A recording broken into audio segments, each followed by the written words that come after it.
We will get started here shortly.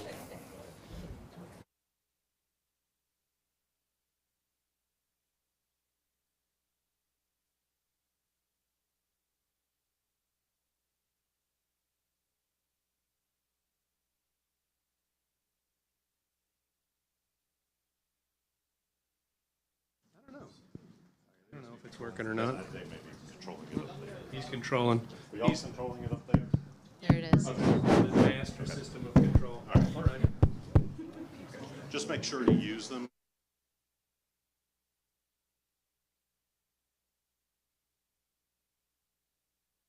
So look awkward like this. Yeah.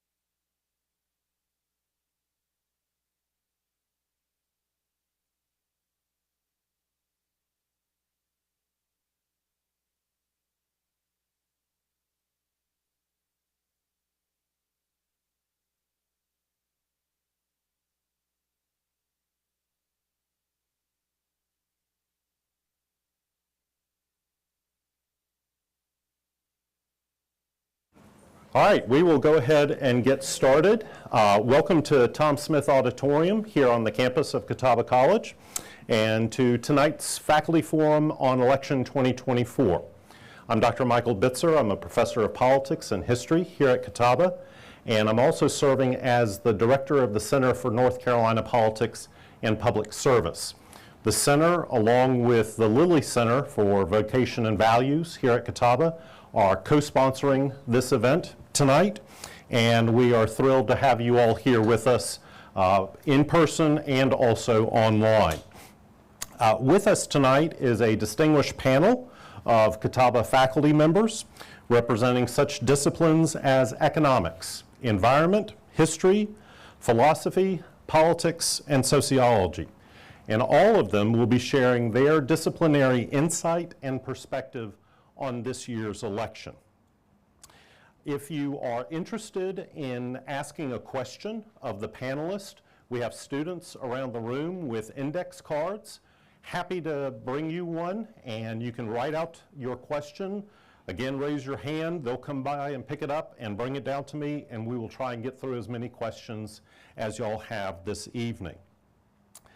If you are not registered to vote, we have voter registration forms out in the lobby. You can fill out a form, just leave it in the envelope there, and I personally will take it over to the Board of Elections first thing tomorrow morning and make sure that it's deposited with the folks at the Board of Elections. We're going to try and go to about 7:45, maybe at the latest 8 o'clock, depending on the questions here. And I've asked each of the colleagues here on the panel to introduce themselves and to spend about 7 to 8 minutes just talking about their disciplinary perspective on this year's election. And then we will open it up to questions and possible answers from the panel. And with that, I will invite Tim Clark to start us off this evening. All right, good evening. Thank you. Very happy to be here with this esteemed panel and good colleagues. My name is Tim Clark. I'm a sociologist here at Catawba College. I teach classes like global societies, social problems, race, gender, sexuality, environmental sociology, etc. Okay, so today I'm going to be talking about race in this election and the discourse specifically on race in relation to a topic that's across the political spectrum is a top 3 issue in the election, which is migration. And I'm specifically going to be talking about that in the discourse on it and trying to understand what race is from a sociological perspective and how we can make more sense of how people are talking about migration and migrants through that lens. So to start, I think it's important, right, to give my disciplinary perspective and to talk about how sociologists understand the concept of race and racism. So it's common, I think, to think of racism and to learn about race in a certain way. So when we talk about race growing up and coming into the world, we talk about race as a kind of fixed category, as a noun, as a thing that exists, and people are born into it, and people are a race. There are black people, there are white people, there are Latin American people, et cetera. And from there, we're taught to be kind to different types of people, to be nice to other kinds of people, and to embrace different types of people. And while well-meaning, I think this logic starts out from a somewhat faulty premise, and leaves us vulnerable to what sociologist and historian Karen and Barbara Fields, who are also sisters, call racecraft.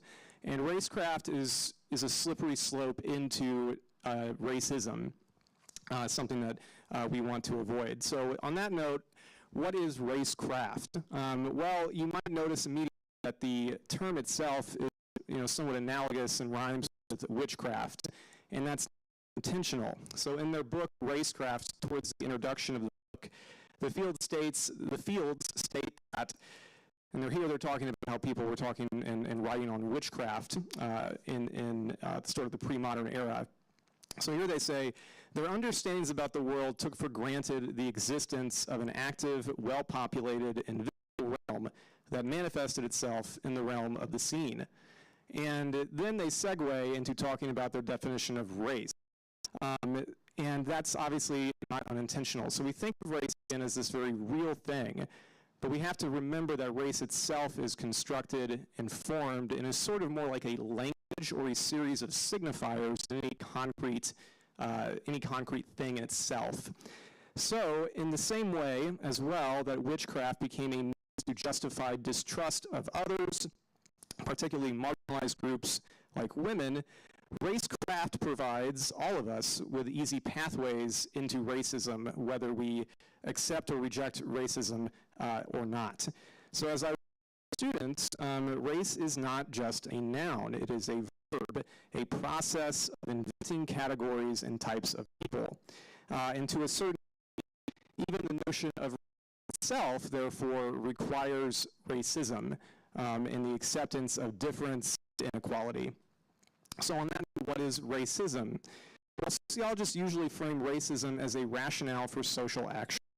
It's a rationale that justifies inequality, dispossession, mistreatment, exploitation, and supports worldviews that generally lack empathy. It is also the creation of others or categories of people as inherent biological and deeply held cultural traits.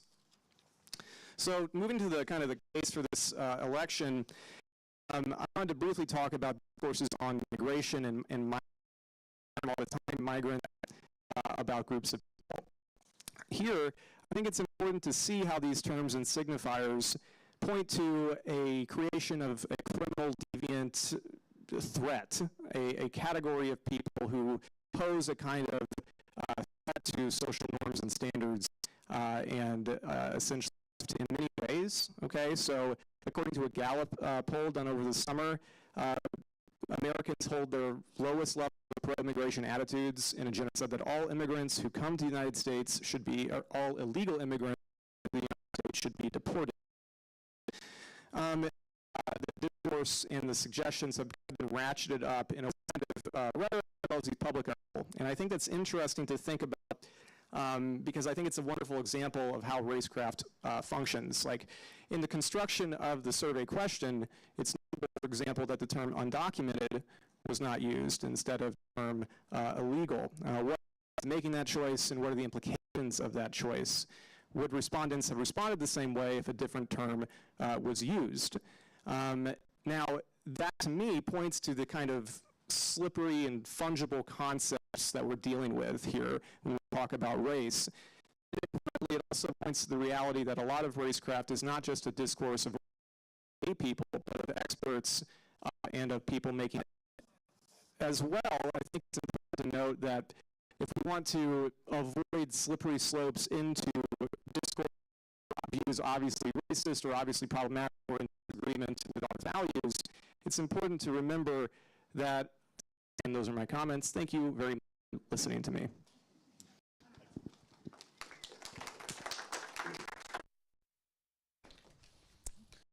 you all very much for being here tonight. My name is Dr. Norris Feeney. I've been at Catawba since 2013.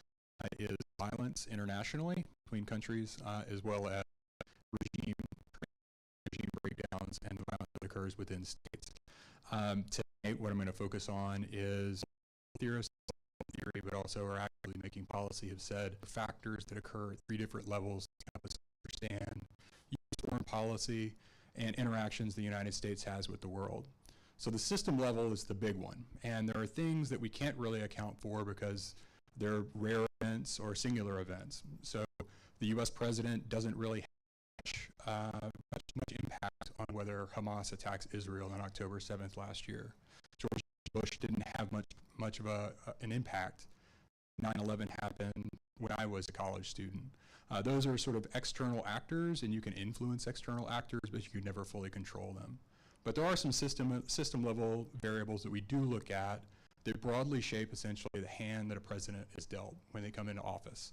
And you can strengthen that hand. There's ways to strengthen that hand. There's ways to bluff. We think of sort of strategy or poker a lot of times when we're international affairs and foreign policy. The second level I'm not going to speak a whole lot about tonight, but you can ask questions about it in the Q&A. It's the domestic level. And so foreign policy analysis, for example, we'll talk about the government politics model or the bureaucratic politics model or the domestic politics model to explain why foreign policy decisions get made. The third level that we have is the basic individual level. And in international relations theory, it's not just about the particular person, this president, but also things like human nature. In foreign policy analysis, we really talk about things like the cognitive mindset and the background and the history of a particular leader, whether somebody's a rational actor and what a rational actor model would lead us to believe. And so I'll talk a little bit about that and also talk about leadership styles. So to start with the systemic level, the first thing I'm going to talk about is uncertainty. So uncertainty is broadly seen as a cause of conflict and a barrier to international negotiation. And basically, uncertainty is present all the time in the world. There is no way that the US president knows what's going on in the mind of Kim Jong-un. There's no way that the US president knows what's going on in the mind of Vladimir Putin. We can have expectations based on their behavior and based on their public statements, but that's private information that they have. Similarly, no other world leader, and whether that's an ally or a foe, really knows what US interests are fully and what the US president intends to do. And there's an incentive to misrepresent that. There's an incentive to bluff essentially where your red lines are to get a better deal. There's an incentive to bluff on how strong you are, and that all of these things will help you get a better deal. So when we talk about the problem with bluffing, it leads us to a second factor, which is reputation. So there's cost for bluffing. If you get caught bluffing, people don't trust you. And if people don't trust you, they're not going to deal with you. So if you're a country that has a long track record of breaking international agreements or trying to renegotiate international agreements, it doesn't really fly. Nobody's going to want to make a deal with you tomorrow to solve an issue that you really do care about if you have a reputation for not living up to your commitments historically. So when we look at like those two things, reputation and uncertainty, they do play hand in hand. And one of the unique things that we have in this election is that we have a former president running, so we have a track record of foreign policy we can look at, and we have a current vice president, somebody that's been part of the Biden administration running. And by and large, when we look at sort of the Trump administration in the first term, there's lots of things that we could talk about as foreign policy successes, but by and large it's been characterized as one where there was a lot of chaos and uncertainty about what US policy really was. There was a lot of uncertainty about whether the US would live up to its commitments to NATO, to allies in Asia. And so those sorts of sources of uncertainty actually weakened America's reputation abroad. On the other hand, you have essentially the Biden campaign, which campaigned on rebranding or bringing back Brand America, and Kamala Harris and Joe Biden, their administration, by and large is focused on rebuilding reputations in NATO, rebuilding an idea that America will be present for foreign conflicts. And there's some other things that we could talk about in terms of costly signals, but I won't get to too much detail there. So the third systemic factor after reputation and uncertainty that I'll talk about is relative power. And so while we like to think of sort of softer things, I think for most international affairs folks and foreign policy folks, we realize that essentially military capabilities are where the rubber meets the road in terms of whether you're going to be able to conduct foreign policy. So if you don't have the resources to actually accomplish your goals, whether those are coercive resources or whether they're things like foreign aid and sort of the carrots and sticks of foreign policy, then it's really hard for any president to advance an agenda. So in terms of relative power, it's a little tricky. So when you think of what we can expect probably from the Trump administration, based on like the first administration, is you're going to have an increased defense budget. So militarily, it's going to look stronger. I mean, the Trump administration did create the Space Force. They did pivot to China. They've been very full-throated about like supporting the American military. The administration also has like a track record of investing in the military. So it's sort of a wash there. So in terms of military, you have that. In terms of economic power, it gets a little dicey. So in terms of economic power, lots of things go into the economic power. And a lot of the election has been about which version of America's economy or which version of economic policy is actually going to lead to greater prosperity. So a big question in terms of how much the US can do is how much it can invest in its military, how much it can invest in foreign aid, and underpinning all of that is a foundation of economic strength. And we could talk about maybe competing versions of that. But one of the things that you can look at is three separate aspects of power: the military power, economic power, and then political power, which gets us back to reputation. So these things relate to one another. So America's ability to influence other states depends on America's reputation as an actor. Does it honor its commitments? Does it carry out threats? Does it honor bargains made to give benefits? So political power matters, economic power matters, and military power matters in terms of influencing other states. If you have a state, however, like where our political power is diminished because we don't have a reputation for honesty and because we don't have a history of honoring commitments and we've tried to renegotiate deals that we've already made, you're lower in political power. And that's what happened during the Trump administration. If you look at the military power, we've already talked about that a bit, but when you look at economic power, it gets dicey. Economic power, there's some concerns there. I mean, when we talk about like tariffs, we talk about closing borders to international trade and international migration, those are policies that we've seen previously in America.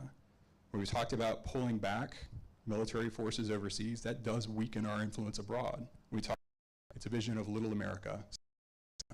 It's a neo-isolationist, you can ask me about that.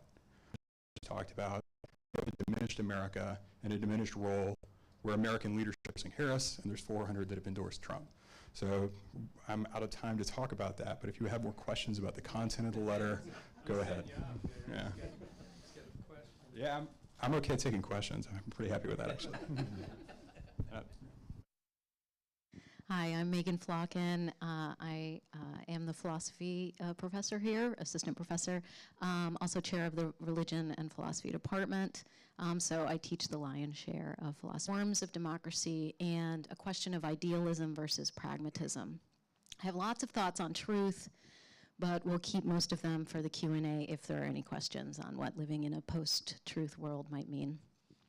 So first, democracy. From the Greek meaning rule of the people, democracy is pluralist, especially in a nation as diverse as one faction. Democracy is also fragile. It's predicated on our engagement. Without the people, the common people, the power of democracy vanishes or disbands. This fragility is vulnerable to a pernicious self-fulfilling cycle of disaffection. So for example, I don't exercise, I feel tired, sluggish, sore, so I don't exercise. Similarly, I don't exercise my right to vote. I feel disappointed, unheard, unrepresented. I don't exercise my right to vote. Democracy requires our engagement, our participation. It is a rule of the common people. And a healthy, albeit fragile democracy operates as participation and engagement, and therefore with different political principles and indeed resistant to authoritarianism, which is a power with no checks and balances. The checks and balances in a democracy are the diversity of contesting views, interests, ways of life, and also structural checks and balances, like in our diverse and contesting areas of governance, lawmaking, law enforcing, law evaluating.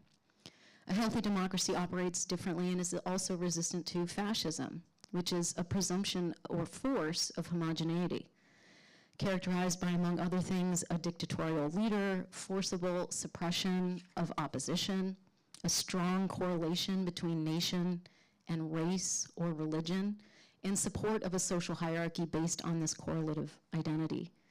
Robert O. Paxton, professor of history in the anatomy of fascism, writes that fascism is an obsessive preoccupation with community decline, humiliation or victimhood, and by compensatory cults of unity, energy, and purity, abandons democratic liberties and pursues with redemptive violence and without ethical or legal restraints goals of internal cleansing and external expansion. So maybe we've heard about fascism, and that's maybe a definition that can help you see why. Again, unlike fascism, our democracy must be pluralist in a nation as diverse as ours so as to prevent the domination by homogeneity, or what Mill might call the tyranny of the majority. But there's different forms of democracy. In representative democracy, you give your power, you delegate it to someone else, a representative. Voting for a candidate to represent you is a marker of representative democracy. In representative democracy, who can participate depends on access to suffrage, and we'll see a storied history of suffrage in the United States ahead. In this form, elected officials represent those who can vote for them, and if you can't vote, or if you don't vote, you are underserved by representative democracy. And people are persistently underserved if they are under or unrepresented. This is how representation has limitations. Another form of democracy is direct democracy. That's when decision-making and deliberation is your responsibility without delegation of your power to a representative. There are some examples, maybe you haven't heard so many of these: mutual aid societies, protests, strikes, boycotts. Now, perhaps our system of government is based on a pragmatic ideal. We'll talk about pragmatism in a minute.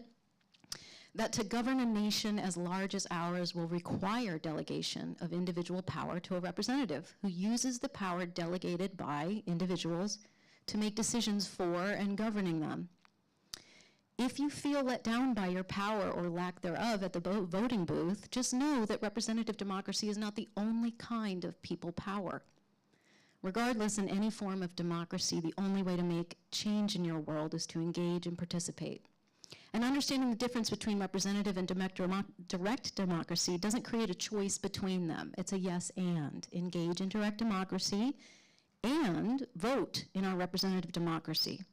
Whether it's for your ideal candidate, like a third party, a write-in, or pragmatically for a candidate from the one of the two major parties in your area. So I want to define these terms, idealism and pragmatism. Idealism has me think of Allen Ginsberg's poem, America. He quotes, "It is you and I who are perfect, not the next world." Idealism emphasizes the importance of values, principles, and visions of a better society. Idealists often focus on what should be, advocating for policies that align with their beliefs and long-term goals. Ideals have contours, limits beyond which an idealist is unable to compromise. For example, against complicity in genocide, or against those not in conformity with and respect of the rule of law. In the context of the election, idealist voters may make their decisions based on bold visions for social justice, environmental sustainability, or equality, appealing to voters' aspirations for a more perfect union. Pragmatism, on the other hand, has me think of Voltaire's "the perfect is the enemy of the good," or William James, who defines pragmatism in an essay as solution-oriented, prioritizing practicality and achievable outcomes. The knowledge you gain from experience and truth is something that is adapted from different contexts. Prioritizing practical solutions and real-world effectiveness over strict adherence to principles or values, other than maybe cooperation and efficacy. Pragmatists are likely to focus on what works in practice, often seeking compromise and incremental change. In the context of the election, pragmatic voters might make decisions based on feasibility and current political realities. For example, these are the practical rules of this current game, so I play by that context and vote between a two-party choice. Not always or even often are you idealist or pragmatist in every decision. I might be more pragmatic in national elections and more idealistic in local races, where I might judge money and party affiliation mean less to a fighting chance. And whether you play pragmatically or idealistically is your decision. So much in our so-called post-truth world is your decision, is up to you. And lastly, this up to you-ness, this existentialist epoch we've inherited and amplified, might have spiraled out of control, such that we no longer can acknowledge the importance of a shared objective reality. We can just overlap with or find contestation within an infinity of subjective realities. Maybe the hope or the promise of one shared objective reality is gone, or was never more than an aspiration wedded to fiction, or at least a dream of another age. Or maybe there's a new sort of objectivity, one born of contestation, or of multiple worlds, a sort of truth that is dynamic, born through diverse interplay of ideas and beliefs and ways of life, a sort of truth that is democratic. Thanks.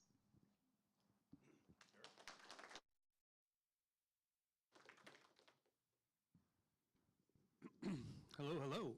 It's great to see everybody tonight. I feel like I'm at an open mic.